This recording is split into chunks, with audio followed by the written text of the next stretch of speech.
نو آدم علیه السلام له خپل رب څخه څو کلمات یعنې د توبې خبرې واخیستلې.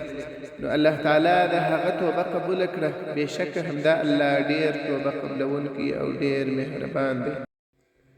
کله چې حضرت آدم علیه السلام او حوا علیه السلام له جنت څخه ځمکې ته راکوز شول، نو هغوی په خپل عمل ډېر پښیمانه شول. حضرت آدم علیه السلام له الله تعالی څخه ځانګړي کلمات یعنې د توبې دعا زده کړل، لکه دا دعا: ربنا ظلمنا انفسنا وان لم تغفر لنا وترحمنا لنکونن من الخاسرین.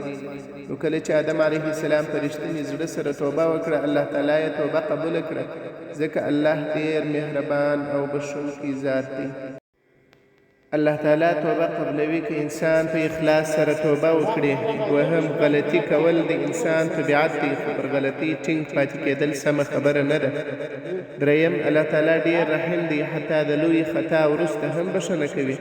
څلورم، توبه د نجات لاره ده، ناامیدي حرامه ده. پنځم، دعا انسان الله ته نږدې کوي.